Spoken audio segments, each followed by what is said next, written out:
샬롬. 오늘도 하나님 말씀 앞에 나오신 여러분 환영합니다. 우리 이렇게 기도하겠습니다. 하나님, 오늘도 우리의 영혼에 하나님의 말씀을 허락하여 주옵소서. 이 땅이 주는 힘이 아니라 떡으로 사는 것이 아니라 하나님의 말씀으로 주님이 주시는 기쁨으로 지혜로 용기로 살아갈 수 있도록 이 시간에 역사하여 주옵소서. 주님, 우리는 스스로 우리의 힘으로 살아갈 수 없습니다. 이 땅이 주는 것들은 한계가 있고 또 목마르고 굶주리기 마련입니다. 영원한 목마르지 않게 하는 놀라운 은혜로 오늘 이 시간에 허락하여 주옵소서. 예수님의 이름으로 기도했습니다. 아멘. 오늘 함께 살펴볼 말씀 에베소서 3장 8절에서 13절까지 함께 살펴보도록 하겠습니다. 사랑, 그것은 시소와 비슷한 것 같습니다. 일방적으로 벽에 공을 던져 주고 받는 놀이와는 다른 것 같아요. 시소는 상대방과 함께하는 겁니다. 내가 올라가면 상대가 내려가고 상대를 높이면 내가 낮아져야만 합니다.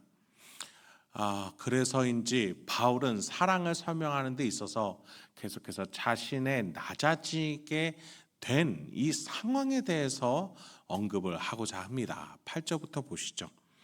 모든 성도 중에 지극히 작은 자보다 더 작은 나에게 이 은혜를 주신 것은 측량할 수 없는 그리스도의 풍성함을 이방인에게 전하게 하시고 영원부터 만물을 창조하신 하나님 속에 감추었던 비밀의 경륜이 어떠한 것을 드러내게 하려 하심이라. 바울은 하나님이 이방인에게 자신을 보내셨다라고 믿어요. 이방인은 물론이거니와 기독교인을 잡으러 다녔던 자기 자신인데 유대교의 최상위층 엘리트인으로 살았던 자신인데 유대인이 보기에 종교적으로 가장 하층민에 속하는 우상 숭배로 가득한 이방인에게 자신을 하나님이 보내셨다. 그것은 자기 자신의 세계관에서는 가장 낮아지는 처사였어요. 바울은 그런데 그 낮아지는 길로 하나님이 보내셨다라고 믿어요. 하나님의 구원의 가족으로 이방인을 높이는 일에 자신의 행동대장으로 삼으신 하나님을 고백하는 것이죠. 높은 위치에 있어 다른 이들을 잡아오게 가둘 수 있는 자기 자신의 삶으로 살아왔는데 예수를 만난 뒤에는 가장 낮은 자리, 특히 자신이 가장 경멸했던 저 우상 숭배로 가득한 이방인을 높이고 하나님의 가족으로 세우는 데 섬기는 그 일에 가장 작은 자보다 더 작은 자기 자신이라고 부르고 있는 거예요. 모든 성도들 중에서 가장 작은 자. 왜냐하면 그 성도들을 핍박했던 자기 자신을 향한 후회와 회개가 있는 것이죠. 그렇게 자기 자신을 높이려고 했던 그 인생에 대한 회개가 있는 겁니다. 이렇게 바울은 이방인을 사랑함으로써 자기 자신을 낮추게 됩니다. 복음을 높이고 자신의 과거를 낮추게 됩니다. 여러분, 복음의 전함은 이렇게 역전환 속에서 이루어집니다. 결코 위에서 내리꽂는 강압적이고 힘의 우세에 따른 방식으로 이루어지지 않습니다. 복음은 지식의 전달이나 대세의 흐름에 따른 것이 아닙니다. 섬기는 삶에서 풍겨 나오는 영적인 원리요 또 결과입니다. 그래서 바울은 복음을 측량할 수 없는 그리스도의 풍성함이다 라고 표현한 것이겠죠. 그렇게 바울은 이 풍성함을 주신 그리스도를 높이고 자기 자신을 낮추며 교회 성도와 이방인들을 높이고 또 자신을 낮추는 겁니다. 세상은 높아져야만 한다라고 주장하니 이 복음의 비밀을 보아도 깨달을 수가 없습니다. 낯을 놓고도 기억자를 모르는 처사와 마찬가지죠. 낮아져 섬기러 오신 예수님을 지식이 아니라 삶으로 믿는 자, 그런 사람이 이 비밀스러운 하나님의 계획을 깨닫는 거예요. 바울처럼 말이죠. 이 계획의 놀라움은 이 땅에 있는 사람에게만 국한되지가 않는다라고 바울은 10절에서 말해주고 있습니다. 이는 이제 교회로 말미암아 하늘에 있는 통치자들과 권세자들에게 하나님의 각종 지혜를 알게 하려 하심이니 곧 영원부터 우리 주 그리스도 예수 안에서 예정하신 뜻대로 하신 것이라. 여러분, 하나님이 우리를 성도로 삼으셨다라는 그 사실이 얼마나 위대한 일인지를 다시 한번 곱씹어 보게 하는 본문입니다. 하늘에 있는 통치자와 권세자들은 천사들과 또 하나님께 권한을 위임받아서 다스리는 자들을 말해요. 저 영적 세계에서 다스리는 자들, 그들이 교회를 보고 이 신비를 깨닫게 된다라는 거예요.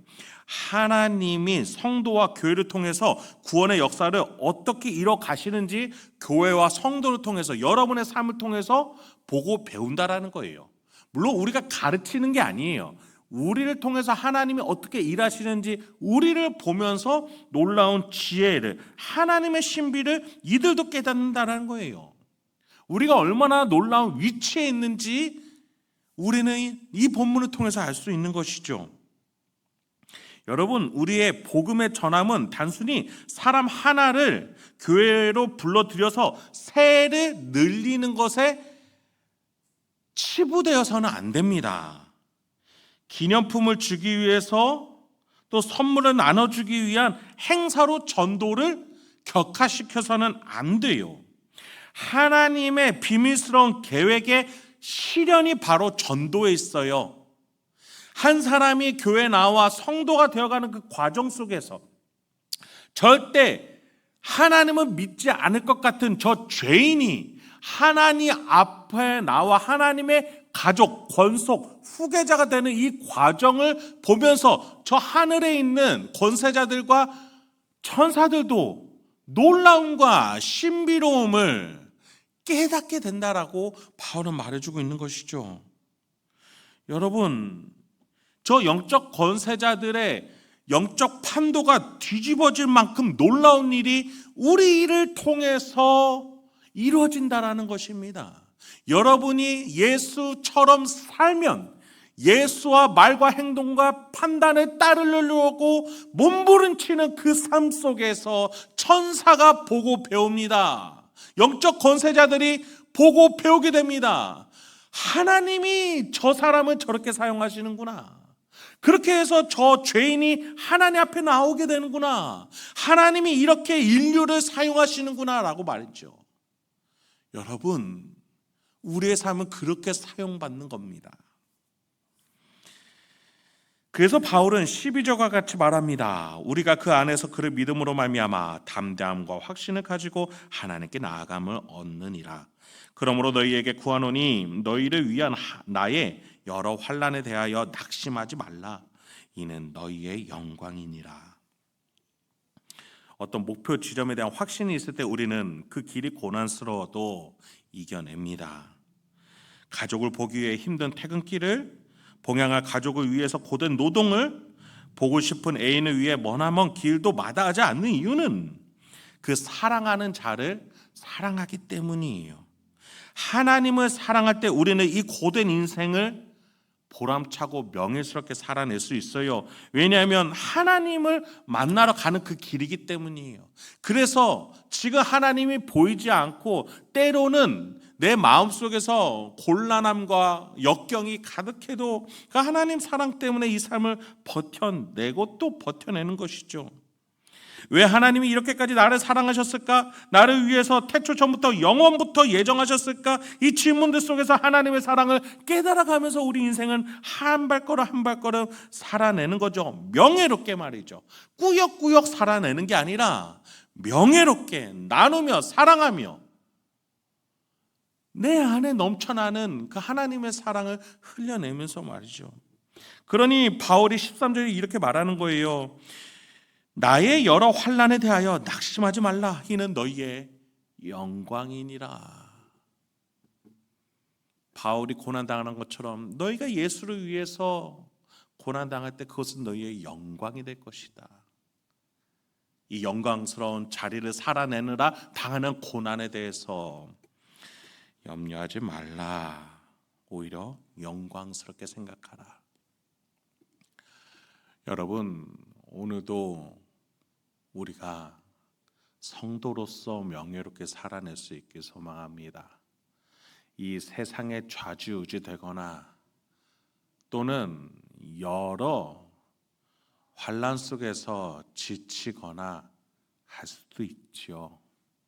그럴 때마다 내가 하나님의 성도됨을, 하나님의 권속임을 붙잡고 다시 일어날 때마다 저 하늘에서 하나님이 기뻐하시고 권세자들이 기뻐할 줄 믿습니다.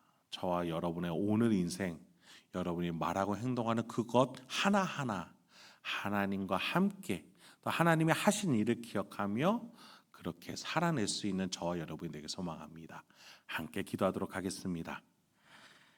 하나님, 오늘도 우리에게 귀한 말씀 주시니 감사합니다.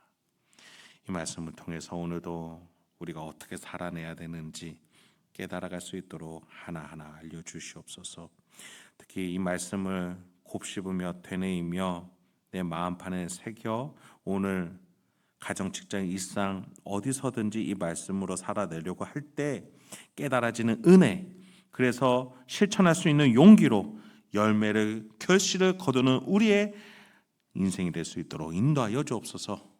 예수님의 이름으로 기도했습니다. 아멘.